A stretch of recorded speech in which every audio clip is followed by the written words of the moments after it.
कि film acting theatre acting से कितना अलग है। थिएटर में कंटिन्यूटी रहती है। मनोज बाजपेयी साहब इतने बड़े एक्टर हैं, इनका सिलेक्शन एनएसडी में नहीं हुआ था, क्या रीज़न रहा होगा?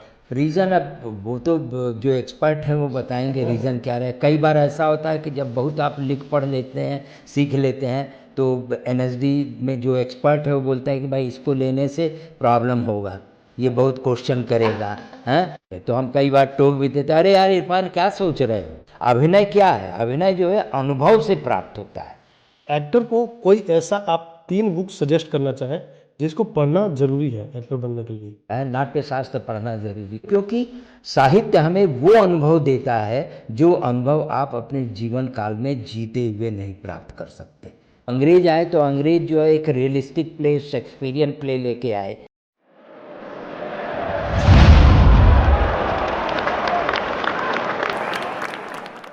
Hello everyone, welcome the Sonu show. आज का ये एपिसोड एक्टर के लिए और जो एक्टर बनना चाहते हैं दोनों के लिए बहुत ही महत्वपूर्ण होने वाला है, क्योंकि आज के जो हमारे मेहमान हैं ये थिएटर की दुनिया के जाने पहचाने और माने हुए नाम हैं। ये अपने समय के नेशनल स्कूल ऑफ ड्रामा के गोल्ड मेडलिस्ट रह चुके हैं। साथ ही थिएटर का सबसे बड़ा सम्मान संगीत नाट्य अकादमी पुरस्कार से सम्मानित है, झारखंड रत्न है। इसके अलावा बीएनए और नेशनल स्कूल ऑफ ड्रामा में एज ए फैकल्टी मेंबर भी काम करते हैं, बच्चों को ट्रेन करते हैं, अभिनय की विद्या सिखाते हैं। साथ ही महज 40 वर्षों से ये एक अपना थिएटर ग्रुप चलाते हैं जिसका नाम है युवा रंगमंच, जो कि झारखंड रांची में एक्टिव है।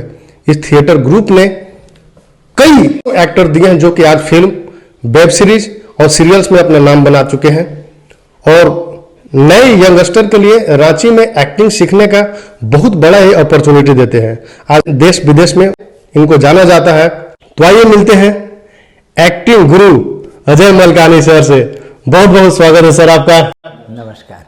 बड़ी दुविधा होती है कि थिएटर एक्टिंग क्या है और फिल्म एक्टिंग क्या है, तो सर आप प्लीज इसके बारे में बताइए कि फिल्म एक्टिंग थिएटर एक्टिंग से कितना अलग है। थिएटर में कंटिन्यूटी रहती है। एक बार जो शुरू हो गया, स्टेज पे ओपन हो गया शो, तो वो 1.5 घंटे 2 घंटे 2.5 घंटे जितने देर का शो है वो शो चल रहा है, सीन वाइज चल रहा है या एपिसोड वाइज चल रहा है। वो सीन, वो उसमें कोई कट नहीं होता है। एक बार गलती अगर हो गई स्टेज पे तो वो उस गलती को संभालते हुए बस आगे बढ़ जाना है। पर फिल्म में हमें ये सुविधा है कि वहाँ कट है, वहाँ अलग अलग ढंग से जो है आप शॉट लेके उसको जोड़ते हैं, एडिट करते हैं, और एडिट में ऐसी चीज़ें जो नहीं हैं अच्छी उनको आप निकाल सकते हैं। तो वहाँ पे आपको वो सुविधा मिलती है एक इलेक्ट्रॉनिक डिवाइस की वजह से कि आप रीटेक टेक करके जो बेस्ट होता है गुड शॉट, उसको आप अपने फिल्म में फाइनली रखते हो। तो यही बस बेसिक अंतर ये है। दूसरा जो सबसे एक एज एन एक्टर जो हम लोग फील करते हैं और जो मैं बताता भी हूँ कि थिएटर में कंटिन्यूटी रहती है। आप एक थ्रो लाइन ऑफ एक्शन या थ्रो लाइन ऑफ मूड में चलते चले जाते हैं और एक उसको क्लाइमेक्स तक ले जाते हैं, या जहाँ भी वो चरम बिंदु है वहाँ तक ले जाते हैं। लेकिन फिल्म में तो आपको कट टू कट हो रहा है। सीन 1 से लेके सीन, मान लीजिए एक फिल्म में सीन 1 से लेकर सीन 30 तक है, तो हो सकता है कि डायरेक्टर सीन 30 से शुरू करे आपका शॉट, या सीन 15 पकड़ ले या सीन 10 पकड़ ले। तो थिएटर में तो आप सीन 1 से शुरू कर रहे हैं तो कंटिन्यूटी, एक मूड की कंसिस्टेंसी, एक्शन की कंसिस्टेंसी वो बनी रहती है। पर फिल्म में उस कंसिस्टेंसी को आपको पकड़ना पड़ता है।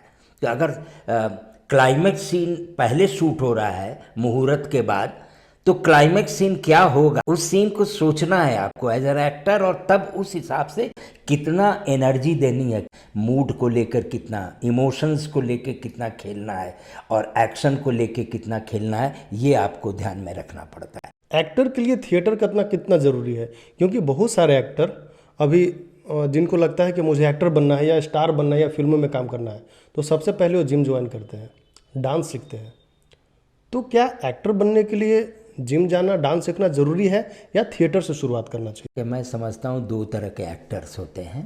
एक वो एक्टर जो जिम से और अपने शरीर पे ध्यान दे के एक हीरोइक पर्सनालिटी के रूप में आता है, और एक वो एक्टर होता है जो ट्रेंड एक्टर है, साइको एक्टिंग करता है। तो क्योंकि अभिनय क्या है, अभिनय एक मनोवैज्ञानिक प्रक्रिया है, एक साइको प्रोसेस है एक्टिंग करना, मतलब तो वो भी ज़रूरी है। जिम जाके अपने शरीर को भी स्वस्थ रख के अच्छा बना के एक हीरोइक पर्सनालिटी के रूप में भी अगर आप रखते हैं तो वो भी ज़रूरी है।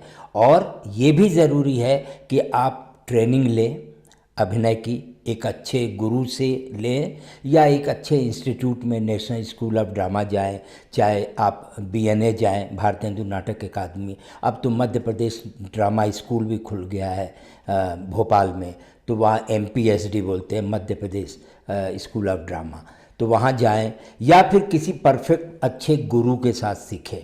तो जब गुरु के साथ सीखना है तो आपको थिएटर करना ज़रूरी है।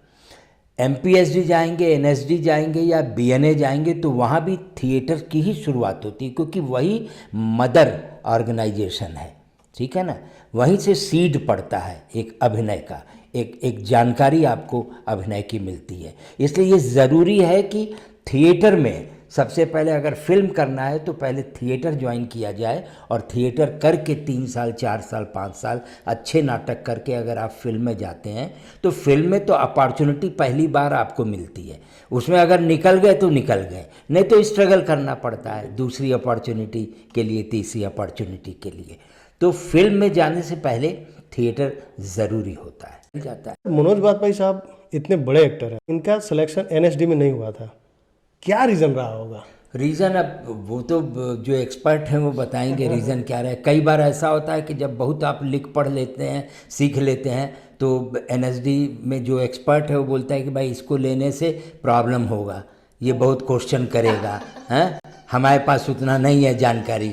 ये भी होता है कि इसको लेने से इंस्टीट्यूट में 3 साल तक झेलना पड़ेगा, प्रॉब्लम होगा। तो ये भी बात होती है कई बार कि बहुत पढ़ के और बहुत कुछ सीख के जब आदमी आता है तो ये होता है कि भाई इसको अब ट्रेनिंग की ज़रूरत नहीं है, जाए बाहर काम करे, थिएटर करे चाहे फिल्म करे। मनोज बाजपेयी का नहीं हुआ तो मनोज बाजपेयी ने बाहर दिल्ली में रह के बहुत काम किया एक्ट 1 के साथ। उनका नाम तो मैं बोला के हम लोग के हाँ, तो उनके साथ काम किया, ठीक है ना।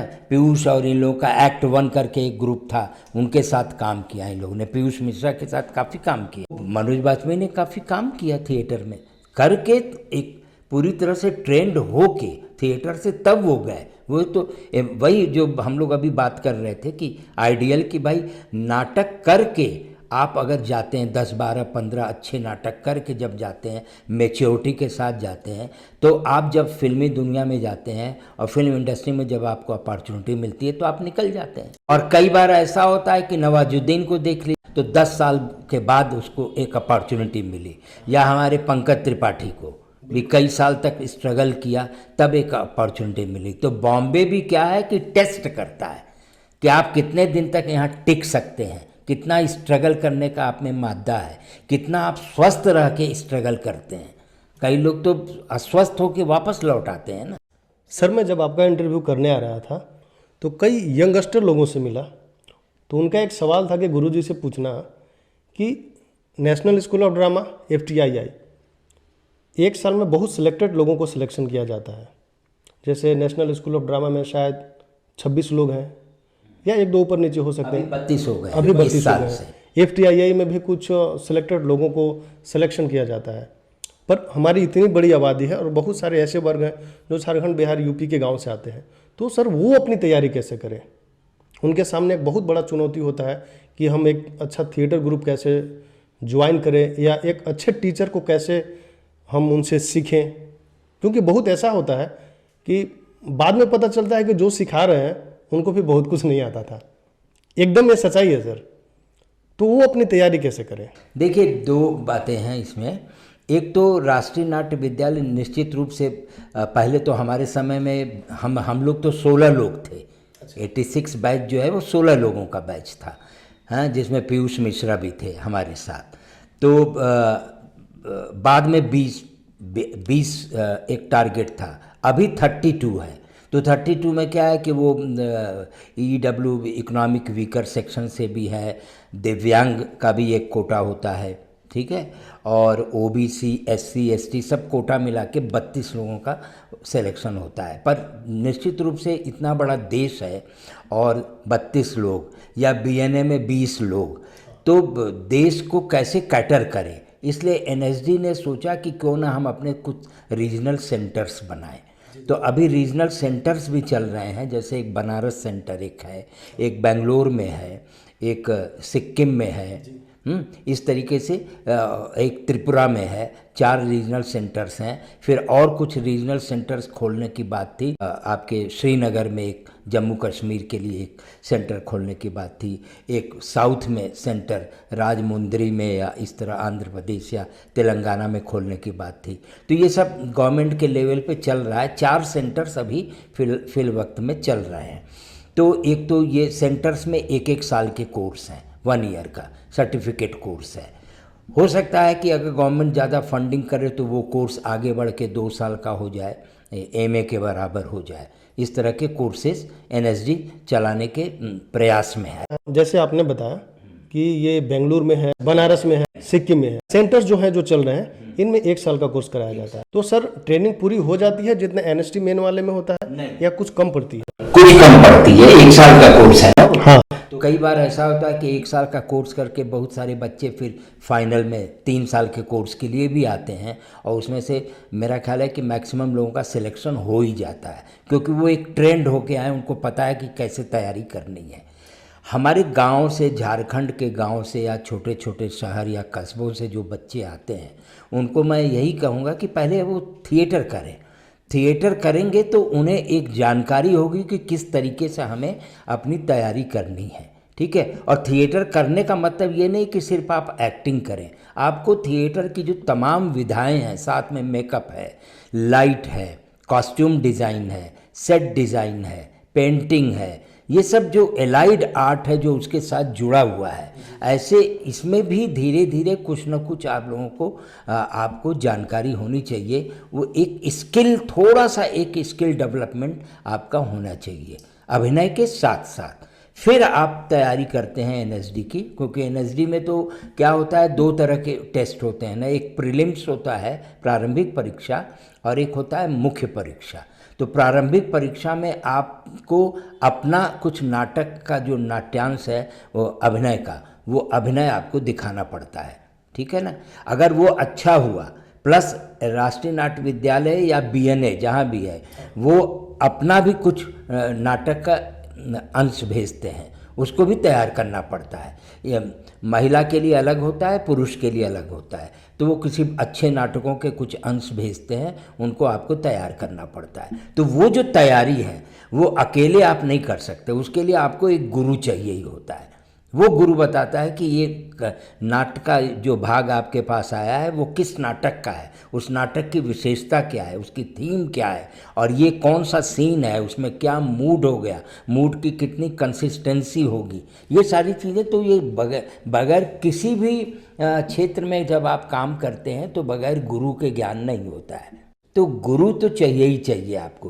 तो मैं तो ये कहूँगा कि कई बार ऐसा होता है कि सरकार भी, झारखंड सरकार स्वयं भी इस मामले में बहुत प्रयासरत रहती है, और मेरा ख्याल है कि हर 1 साल में या 2 साल में एक कार्यशाला का भी आयोजन किया जाता है डिपार्टमेंट ऑफ कल्चर की तरफ से भी झारखंड में। और कई बार हम लोग अपने ग्रुप से भी कार्यशाला का संचालन करते हैं, वर्कशॉप का। तो 15 दिन का वर्कशॉप है या 30 दिन का वर्कशॉप है।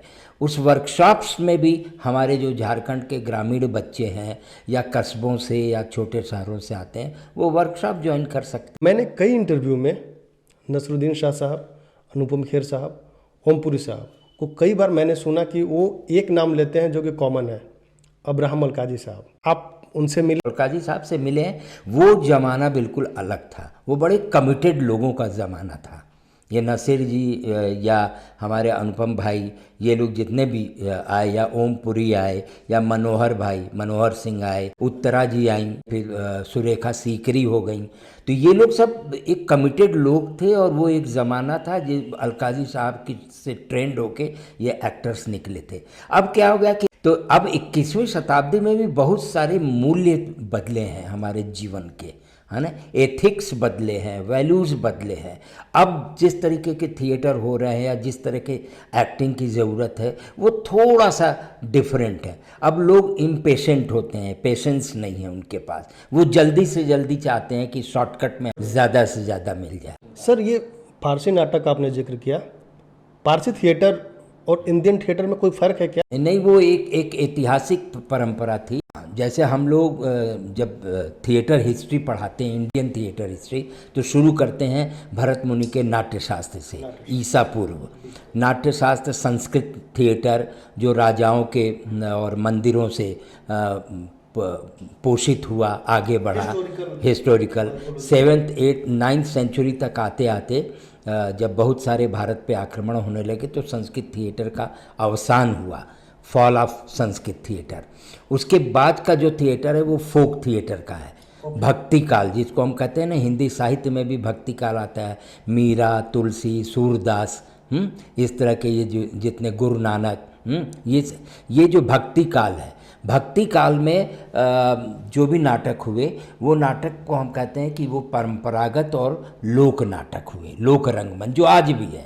जैसे उत्तर प्रदेश की नौटंकी आज भी है, भाड़ पाथेर जम्मू कश्मीर का आज भी है, अंकिया नाच आसाम का आज भी है। तो वो एक ट्रेडिशन और एक फोक और ट्रेडिशन की परंपरा, जैसे यहाँ छऊ नाच हो गया। उसी तरह अगर हम नागपुरी समाज की बात करें तो हम यहाँ पे बोलते हैं नटुआ नाच। नटुआ नाच को फिर क्या बोलते हैं ना, उसको एक मार्शल आर्ट फॉर्म दे दिया है। हाँ, मर्दानी झूमर, जनानी झूमर, ये सब परंपरा में चली आ रही है। तो उसके बाद का जो पीरियड है, जब अंग्रेज आए तो अंग्रेज जो है एक रियलिस्टिक प्ले, शेक्सपियरियन प्ले लेके आए, उनको देखा गया, उनसे प्रेरित होके फिर पारसी नाटक लगभग 1920 से लेके 1960 तक का जो पीरियड है, 1920 टू 1960, ये पारसी नाटकों का पीरियड है, जिसमें बहुत पारसी नाटक ऊपर उठा। उसी में पृथ्वीराज कपूर भी थे, उनकी मंडली भी थी पूरी। तो ये 1960 तक में का इतिहास जो हमें पारसी नाटकों का मिलता है, जबकि पारसी लोग, पारसी कंपनियां, उन्होंने देखा कि भाई ये तो एंटरटेनमेंट का, इसमें पैसा कमाया जा सकता है। तो बहुत सारी पारसी कंपनियां अलग अलग भाषाओं में, गुजराती पारसी कंपनी हुई, हिंदी पारसी थिएटर, बांग्ला पारसी चला, महाराष्ट्र में पारसी थिएटर हुआ। तो इस तरह से ये पारसी थिएटर शुरू हुआ। तो जब सिनेमा आया तो यही पारसी थिएटर के बहुत सारे कलाकार फिल्मों में चले गए। आजकल के जो एक्टर हैं ज़्यादा शॉर्टकट हो रहे हैं। हम खुद देखते हैं कि हमारे यहाँ युवा रंगमंच के कलाकार बहुत सारे 2 नाटक किए, 3 नाटक किए, अब उनको लगता है कि अब हम पारंगत हो गए और चले गए बॉम्बे, और बॉम्बे में स्ट्रगल कर रहे हैं। बाद में पता लगता है 5 साल 6 साल बाद कि तो वापस आ गया, शादी हो गई, अब वो दुकान पे बैठ रहा है पिताजी के। तो ये बड़ा अच्छा नहीं लगता है कि भाई आप प्रॉपर ढंग से ट्रेंड होइए, कम से कम आप 6 साल 7 साल थिएटर करिए, कम से कम 10 नाटक करिए, 10 नाटक करके पारंगत होके और तब जाए। नंबर 2, उसको पढ़ना पड़ेगा, कहानियाँ, कविता, साहित्य, उपन्यास, नाटक, ये सब पढ़िए, क्योंकि साहित्य हमें वो अनुभव देता है जो अनुभव आप अपने जीवन काल में जीते हुए नहीं प्राप्त कर सकते। ठीक है ना। हम लोगों ने जब थिएटर शुरू किया 1972 से शुरू किया, बनारस से शुरू किया, तो हम लोगों ने बहुत कुछ पढ़ा। पढ़ने से क्या होता है, एक तो अनुभव आपको होता है। अब आप शरद चंद्र के उपन्यास पढ़ रहे हैं, चरित्रहीन एक उपन्यास है वो पढ़ रहे हैं, या डॉक्टर जीवागो पढ़ रहे हैं रशियन साहित्य में, तो वो कैरेक्टर क्या है, उसकी फीलिंग क्या है, उसके अनुभव, वो आप जी नहीं सकते ना, उसे आप अनुभव करते हैं। साहित्य हमें अनुभव देता है। और उस अनुभव का प्रयोग हम अपने अभिनय के अंतर्गत कर सकते हैं। तो एक अच्छे अभिनेता के लिए ज़रूरी है कि केवल नाटकों में अभिनय न करे बल्कि वो पढ़ाई भी करे साहित्य की, क्योंकि बहुत अपार साहित्य है, समुद्र के बराबर साहित्य है। ये बात ना नसरुद्दीन साहब भी बोले थे कि एक पढ़ा लिखा अभिनेता होना और एक कम पढ़ा लिखा अभिनेता, जमीन आसमान का फर्क होता है। बिल्कुल बिल्कुल फर्क होता है। एक तो ये भी होता है ना कई बार कि गॉड गिफ्टेड है। इस संदर्भ में हम बात करेंगे तो दो तरह, एक गॉड गिफ्टेड है और एक अर्न करता है अपनी मेहनत से, प्रशिक्षण के माध्यम से, पढ़ के और गुरुओं से सीख के या इंस्टीट्यूट के माध्यम से अर्न करता है, हैं, प्राप्त करता है। और एक गॉड गिफ्टेड होते हैं। अब जैसे हम बता रहे हैं आपको 1982 में एक प्ले देख रहे थे हम भोपाल में, भारत भवन की रेपेट्री थी। अभी तो रेपेट्री टूट गई, बनी नहीं है फिर से। कारन जी के समय में, उस समय एक प्ले था कॉकेशियन चौक सर्किल, जो कि बाद में खड़िया का घेरा या सफ़ेद कुंडली, इस तरह से उसका अनुवाद हिंदी में हुआ। तो खड़िया का घेरा देख रहा था मैं। खड़िया के घेरा में अजदक का एक रोल है, जज का रोल है, वो कोई कर रहा था फोक आर्टिस्ट, जो हाँ लोकल वहाँ का था, छत्तीसगढ़ी था, और छत्तीसगढ़ी में ही वो नाटक था। क्या ज़बरदस्त उसने अभिनय किया। पढ़ा लिखा नहीं है, मैट्रिक फेल भी हैं कई लोग। तो ऐसा भी होता है गॉड गिफ्ट। हमारे इनको देख लीजिए, रघु भाई को, रघुवीर यादव का एक लीजेंडरी अभिनय में दिखता है। तो सोचिए कि हम लोग जैसे जानते हैं, जैसा रघु भाई ने भी बताया और दोस्तों से भी मालूम हुआ कि अलकाजी के समय में रघु भाई जब आए तो वो शायद 10th पास हैं, +2 भी नहीं है शायद। हाँ रघु भाई, हम लोग रघु भाई बोलते हैं, रघुवीर यादव। और अलकाजी ने ले लिया, और अलकाजी के समय में तो इंग्लिश ज़्यादातर, वो अंग्रेज़ी ज़्यादा था तो इंग्लिश है। वो बेचारे रात भर अंग्रेजी वाला को ट्रांसलेट करते थे हिंदी में और उससे समझते थे। रघु भाई इतनी मेहनत करते थे, ठीक है, लेकिन गॉड गिफ्टेड था उनके पास। क्या ज़बरदस्त अभिनय। फेमस वेब सीरीज है पंचायत सीरीज, जिसमें प्रधान का कैरेक्टर प्ले कर रहे हैं, आप देखते हैं उनको? नहीं, मैं तो नहीं देख रहा हूँ, लेकिन सुना। तो एक रघुवीर यादव जैसे भी अभिनेता हैं जिन्होंने अर्न भी किया और गॉड गिफ्टेड भी थे, बहुत पढ़ा भी उन्होंने, और एनएसडी की प्रॉपर 3 साल की ट्रेनिंग हुई। उसके बाद वो कई वर्षों तक एनएसडी रेपेट्री में भी थे, बड़े बड़े डायरेक्टर्स के साथ उन्होंने काम किया। तो अनुभव जनित अभिनय क्या है? अभिनय जो है अनुभव से प्राप्त होता है, ठीक है, कि आप मंच पे या फिल्मों में कितने सहज दिखते हैं और बिल्कुल कैरेक्टर में घुल मिल जाते हैं आप। National school of drama FTII के अलावा भी बहुत सारे ऐसे एक्टिंग स्कूल हैं प्राइवेट सेक्टर में, उन्होंने भी बड़े बड़े एक्टर निकाले हैं। जैसे रोशन तनेजा साहब का एक्टिंग स्कूल हो गया, किशोर नमित कपूर साहब का हो गया, बैरी जोन साहब का हो गया। और इन लोगों का क्लास मैंने सुना है कि बहुत कम टाइम अब कराया जाता है, 4 महीना 6 महीना इस तरह का। तो क्या वो ट्रेनिंग पूरी हो पाती है प्राइवेट में? देखिए ऐसा है कि अब एक पैकेज हो जाता है ना, वो अब पकड़ने वाले लोग पकड़ लेते हैं। ये जितने भी प्राइवेट हैं हमारे एक्टिंग स्कूल, ये कई बार ऐसा होता है कि इन स्कूलों से जो बच्चे निकलते हैं, जो एक्टर्स निकलते हैं, उन्हें अच्छा बेहतर चांस मिल जाता है, अपॉर्चुनिटी मिल जाती है, क्योंकि इनके अपने लोग भी इंडस्ट्री में हैं। इनके रिकमेंडेशन पे उनको एक बढ़िया बेहतर अपॉर्चुनिटी मिल जाती है। तो प्राइवेट में कई बार ऐसा होता है कि अच्छे अपॉर्चुनिटीज़ मिल जाने की वजह से एक्टर्स निकल जाता है, उसमें टैलेंट होता है, वो निकल। ये हमारा जो नाट्य शास्त्र है भरत मुनि का, बहुत पुराना इतिहास है। नाट्य शास्त्र के अलावा बहुत सारे विदेशी थ्योरी हैं, जैसे स्टेनिस्लावस्की, ब्रेख्ट, जेनेट, माइजनर एक्टिंग, बहुत सारे हैं। ये नाट्य शास्त्र से अलग है या नाट्य शास्त्र जैसा ही है? देखिए, जब फिलॉसफी की बात करेंगे, अभिनय के फिलॉसफी ऑफ एक्टिंग की बात करेंगे, तो सब मुझे लगता है कि सब मिलके एक जगह आके मिल जाते हैं। नाट्यशास्त्र एक वृहद ग्रंथ है और नाट्यशास्त्र में इतना डिटेल में है, 6000 श्लोक, 37 अध्याय, और एक माइन्यूट से माइन्यूट चीज़ों को भी उन्होंने नाट्यशास्त्र में रखा है। भरत मुनियों ने। भरत कोई एक आदि मुनि नहीं था, भरत की भी पूरी परंपरा थी, उनके 100 पुत्र थे, पीढ़ी दर पीढ़ी में वो पूरा नाट्यशास्त्र तैयार हुआ। ठीक है, 5000 साल पहले से या 10,000 साल पहले से लिखा गया, फिर उसमें चैप्टर जुड़ते गए, उसी परंपरा में, मुनियों की परंपरा में, वो भरतों की परंपरा में वो जुड़ता चला गया, तब जाके वो पूरा 37 अध्याय पूरा हुआ और वो एक ग्रंथ तैयार हुआ। और फिर नाट्यशास्त्र में ये भी कि इतना तो हम लोगों ने जान के कर दिया, इसके अतिरिक्त भी अगर कुछ है तो उस परंपरा को भी इसमें जोड़ा जाना चाहिए, तो उसको ओपन भी रखा है। तो ये जो स्टैनिस्लाविस्की है या ब्रेख्टियन है का एलियनेशन थ्योरी है, इमोशनल मेमोरी की थ्योरी स्टैनिस्लाविस्की की है, पिंच आउट की थ्योरी माइजर की है। तो ये सारी थ्योरीज भी सब देखिएगा अगर माइन्यूटली, तो नाट्यशास्त्र में सब कुछ सम्मिलित है, समाहित है, पैकेज है वो। अगर उस तरह से देखिए तो ब्रेख्ट कहता है एलियनेट करिए, साधारणीकरण नहीं होना चाहिए।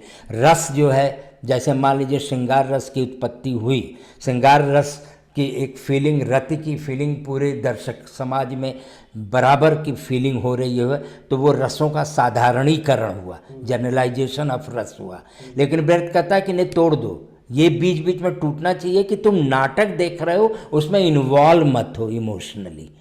तो ये इस तरह की अलग थ्योरी, तो वो हमारे फोक परंपरा में है, ट्रेडिशनल परंपरा में है। आप देखिए नौटंकी देखिए या अंकिया नाच, ओझा पल्ली देखिए, जो भी आप देखिए, उसमें बात करते करते करते करते जो है वो रामलीला में भी देखिएगा, बात करते करते रामलीला चल रहा है चल रहा है, बीच में रुक जाता है, रुक के क्या है कि भाई पेट्रोमैक्स का लाइट कम जा रहा है, हनुमान जी उसको पेट्रोमैक्स में जो है पंप कर रहे हैं। तो वो क्या है, एलियनेशन है, एक तरह से अलगाव है, कि आप रस को तोड़ के अलग से आ गए। अब तो दर्शक को फील होगा कि हाँ ये हम रामलीला देख रहे हैं, नाटक देख रहे हैं। ठीक है, लेकिन मैं ये समझता हूँ कि अगर फिलोसॉफिकली हम जब बात करते हैं तो हम इसको वन लाइन में अगर हम कहें कि वेस्टर्न थिएटर जो है, वो western theatre is a creation of art. Western theatre जितना भी है, वेस्ट के जो भी है, माइजर हो, ब्रेख्ट हो, स्टैनिस्लाविस्की हो वगैरह, रिचर्ड शेखनर हो, ये जो जितने लोग हैं, है ना, ये पीटर ब्रुक हो, ये क्या है, ये क्रिएशन करते हैं, है ना, क्रिएशन ऑफ आर्ट। लेकिन जो हमारे थिएटर है, जो हमारा संस्कृत थिएटर है, जो हमारे फोक थिएटर है, ये क्या है, it's a manifestation of soul, आत्मा को जगाना। हम तो मान के चलते हैं ना, जो हिंदू सनातन जो संस्कृति है, दर्शन है, उसमें है ना कि दो है, जीव है और आत्मा है। हम उस ब्रह्मांड के एक पिंड हैं, जो जगतो दधी वो चित्तो दधी बोलते हैं ना, कि ब्रह्मांड के एक हम पिंड हैं, ये पिंड से वो जुड़ा हुआ है, आत्मा और परमात्मा, है ना, जीव और आत्मा। तो ये जो है हमारा जो नाटक है वो भी जो है एक तरह से, और फिर इस थिएटर में हमारी जो इंडियन फिलॉसफी है, द्वैतवाद, शंकराचार्य का अद्वैत है, रामानुज का द्वैतवाद है, तो ये जो वाद है, फिलॉसफिकल वाद, वो भी हमें नाटक में मिलता है। एक्टर को कोई ऐसा आप 3 बुक सजेस्ट करना चाहें जिसको पढ़ना जरूरी है एक्टर बनने के लिए? नाट्यशास्त्र पढ़ना ज़रूरी है, और नाट्यशास्त्र में जो डिफरेंट अध्याय हैं उनको पढ़िए, और आजकल तो उसके कई भाषाओं में टिप्पणियाँ भी आ गई हैं, उनको पढ़ना चाहिए। एक दूसरा, आप स्टैनिस्लाविस्की को पढ़ सकते हैं, क्योंकि इमोशनल एक्टिविटी को जागृत करने के लिए, और कैसे आप एक अभिनय में कैसे एक अभिनेता जो है वो चरित्र की भूमिका की कैसे तैयारी करे बिल्डिंग ए कैरेक्टर या क्रिएटिंग ए रोल, तो उसके लिए स्टैनिस्लाविस्की को पढ़ सकते हैं आप। तीसरा, आप तीसरे कोण पे हमारे जो है ब्रेख्ट हैं, ब्रेख्ट की थ्योरीज को पढ़ सकते हैं आप। तो ये इतना बेसिक, ये 3 चीज़ें पढ़ने के बाद जब आप नए नए थ्योरेटिशियन को एक्टिंग में पढ़ेंगे तो आपको ज़्यादा समझ में आएगा, क्योंकि जो नए नए थे, चाहे वो ग्रोटोवस्की हो, ग्रोटोवस्की का थिएटर हो, बादल सरकार का थिएटर हो, थर्ड थिएटर हो।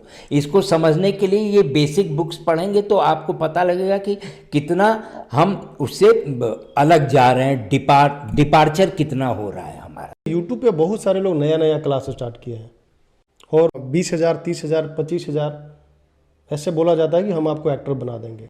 हर युग का एक सेंस होता है ना। हम जिस युग में जी रहे हैं आज 21वीं शताब्दी में, इस युग में क्या है कि युवा चाहता है कि हमको जल्दी से जल्दी सफलता मिले। तो अभिनय में भी जो आते हैं वो भी चाहते हैं कि भाई शॉर्टकट हो, जल्दी से जल्दी हमको सफलता मिले। तो सफलता के लिए क्या है, तो ये सब गुरु लोग अपने दुकानें खुली हुई हैं, उन दुकानों में आप जाइए, दुकानें खुली हुई हैं, दुकानों में आप जाइए, अगर आपको माल अच्छा लग रहा है तो आप करिए, पैसा दीजिए और ट्रेनिंग लीजिए। पर गंभीर सवाल यही है कि अभिनेता की तैयारी, ज़बरदस्त तैयारी होनी चाहिए और वो तैयारी दुकानों में नहीं मिलेगी। कुछ तो स्वाध्याय करना पड़ेगा आपको और अच्छे लोगों के संगत में, अच्छे ग्रुप में रह के स्वाध्याय करना पड़ेगा, क्योंकि ये तो सब बिजनेस है, दुकानें खुली हुई हैं। सर आप अभी हिंदी फिल्में देखते हैं, अभी जो यंग जनरेशन एक्टिंग कर रहे हैं आफ्टर 10 ईयर्स, 10 सालों में जो लोग कर रहे हैं, आपको अगर कोई एक दो नाम बताना हो कि ये बहुत अच्छा एक्टर है तो कोई आप नाम बताएं। देखिए, हम तो जिस तरीके से देख रहे हैं उस हिसाब से मैं कमर्शियल एक्टर्स की तो बात नहीं करूँगा। जो एक मनोवैज्ञानिक ढंग से अभिनय करने वाले लोगों में तो एक तो नवाजुद्दीन है और एक हमारे वो बेतिया वाले कलाकार जिनका नाम लिया आपने, मनोज बाजपेयी हैं, पंकज त्रिपाठी हैं। ये लोग अच्छा कर रहे हैं, अच्छे एक्टर्स हैं, इनको मैं मानता हूँ, ठीक है ना।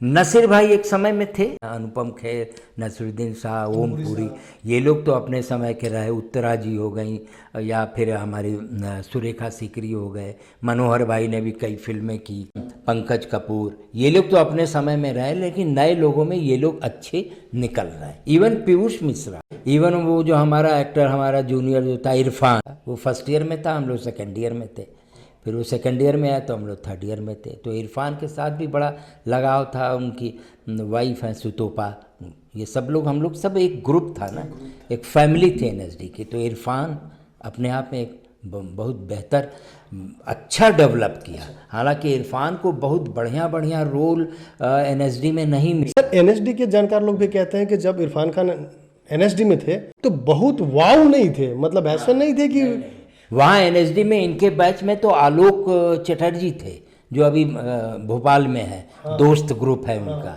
जो भोपाल में एमपीएचडी के डायरेक्टर भी कुछ दिन रहे। तो आलोक चटर्जी लीड रोल करते थे, विपिन कुमार जी लीड रोल करते थे, और हमारा इदरिस मल्लिक था, वो अभी नैनीताल में है, उसकी अपनी बेकरी है, फिल्में भी करता है कभी कभी। ये लोग अच्छे एक्टर माने जाते थे। इरफान को सेकंड लीड मिलता था, ऐसा समझ लो आप, ठीक है ना।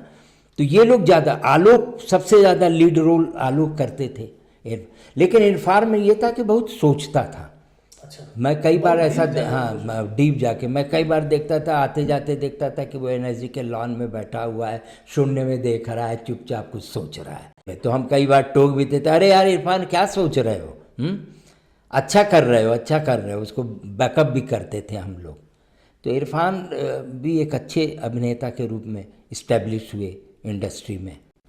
तो जब उनका देहांत हुआ था, हम लोग बड़े अफसोस, बड़ा दुख हुआ। पता तो था ही कि कैंसर है और आज नहीं तो कल जाना ही है। उसने अपने शरीर के साथ भी बड़ा वो किया, रफ यूज़ किया उसने, जो कि नहीं करना चाहिए था। पर फिल्म है, फिल्में मिलती जा रही है, काम करते चले जा रहे हैं आप, वो तो एक नशा हो जाता है ना, काम का नशा। अपने काम की पूजा उसने ज़्यादा की। शायद रहता तो और भी बेहतर से बेहतर चीज़ें, बहुत ज़मीन से जुड़े हुए। जब भी मुलाकात हुई, फ़ोन पे बात हुई, कभी नहीं लगा कि उसमें कोई अभिमान आ गया हो। नवाजुद्दीन सिद्दीकी ने बताया कि अगर इरफान खान नहीं होते तो मैं इस्टेब्लिश होने में बड़ी मुश्किलें होती। उन्होंने बताया कि एज एन एक्टर वो बहुत सपोर्ट किए। अब जैसे हमारे पटना का विनीत है, जो सतीश आनंद जी के ग्रुप में लीड रोल करता था, विनीत पूरा नाम तो मैं भूल रहा हूँ, विनीत ही बोलते हैं, वो बहुत सपोर्ट करता है। साउथ की फिल्मों में बहुत आ रहा है आजकल, ठीक है। तो वो नए नए जो एक्टर्स जाते हैं और उनसे मिलते हैं, एनएसडी के हो या कहीं के भी हो, तो वो भी बहुत सपोर्ट करते हैं। सर अभी एक आपके स्टूडेंट बहुत बढ़िया कर रहे हैं, राजेश जैस। हाँ आप इनके बारे में बताइए, ये आपके ग्रुप के ही एक हिस्सा थे? हाँ। उस समय क्या था, 81-82 में हमने मारवाड़ी कॉलेज में एक ड्रामा क्लब बनाया था, ड्रामेटिक सोसाइटी मारवाड़ी कॉलेज की। जो ड्रामेटिक सोसाइटी ने रांची यूनिवर्सिटी के लिए बहुत सारे प्राइजेस जीते यूथ फेस्टिवल में, नेशनल में और रीजनल यूथ फेस्टिवल्स में। तो राजेश उस ड्रामेटिक सोसाइटी में आया, ठीक है, एज ए सीखने आया। फिर वहाँ से उसकी ट्रेनिंग शुरू हुई थिएटर की। फिर वो पास आउट हुआ। पास आउट होने के बाद वो युवा रंगमंच ज्वाइन किया। युवा रंगमंच में उसने कई नाटक किए। फिर करते करते में फिर हमने क्या, मेरी वाइफ ने, मंजू जी ने कहा कि अरे भाई तुम बहुत कर रहे हो, अब तुम एनएसडी में अप्लाई करो, तुम्हारा एनएसडी में हो जाएगा। तो एनएसडी में पहली बार उसने अप्लाई किया और उसका हो गया एनएसडी में। फर्स्ट टाइम में हो गया? फर्स्ट टाइम में हो गया। उस समय रतन ध्यान थे डायरेक्टर। एक तो ये भी होता है ना कि आप किस ग्रुप से जा रहे हैं। अजय मलकानी के ग्रुप से जा रहे हैं, तो रतन भाई के साथ तो हम लोगों ने काम किया है, मणिपुर में भी काम किया है और उनको यहाँ भी बुलाया था, इस घर में भी आ चुके हैं वो, और चंदपुरा में एक वर्कशॉप किया था हमने। तो रतन जी भी थे। तो कई वही लोग कहते हैं कि अच्छे गुरुओं के साथ रहिएगा तो उस गुरु के नाम पे भी आपको कई फायदे मिल जाते हैं। तो राजेश जी का हुआ, फिर वो निकले, फिर वो 3 साल की ट्रेनिंग लेके फिर दिल्ली में उन्होंने काम किया। काफ़ी दिन काम करते करते में फिर एक बार दिल्ली में मेरी मुलाकात, अक्सर तो एनएसडी जाते ही थे हम, तो एनएसडी में किसी मीटिंग में गए थे तो उनसे मुलाकात हुई। तो हमने कहा अब तुम यहाँ से निकलो, भागो बॉम्बे, सामान बांधो और जाओ बॉम्बे। फिर उसने कहा ठीक है सर, हम अब बॉम्बे जाते हैं। अभी सर शाहरुख खान के साथ, रणबीर कपूर के साथ, अभी श्रद्धा कपूर के फादर बने हुए थे। और कौन सी फिल्म आई थी? मैं झूठी तू मकार, शाहरुख खान के साथ एक ऐड था। कई वेब सीरीज में बहुत बढ़िया काम कर रहे हैं। हमको तो बहुत बाद में पता चला कि रांची से हैं।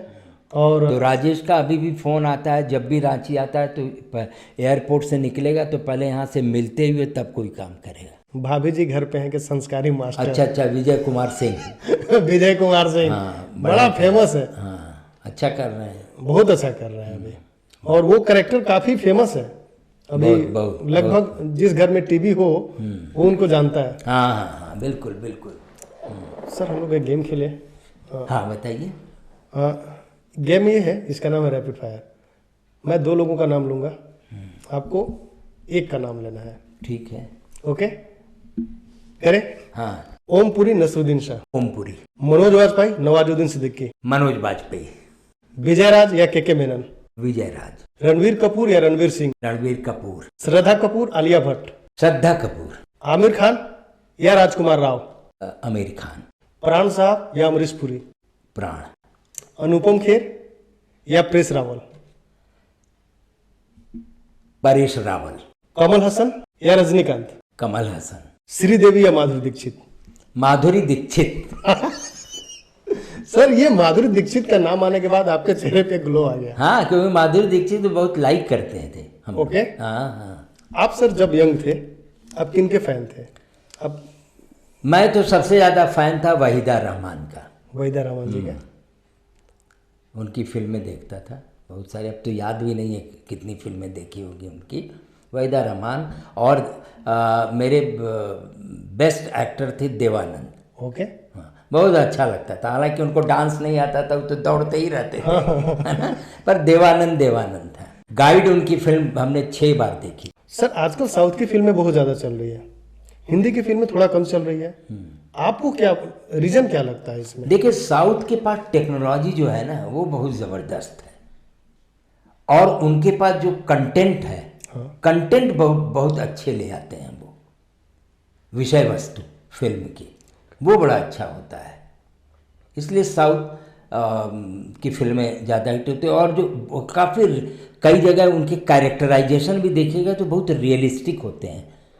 वही सांवले सांवले चेहरे, गांव के चेहरे, मतलब जो अनयूजुअल हैं, जिन्हें हम लोग बहुत कम देखे हैं, कॉमन मैन।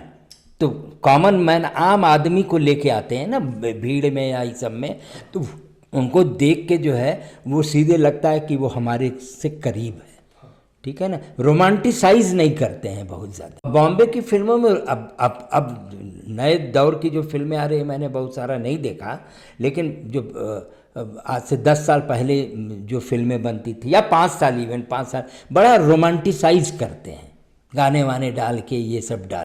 सर, आपको संगीत नाट्य अकादमी पुरस्कार से सम्मानित किया गया, आप इसके बारे में कुछ बताइए।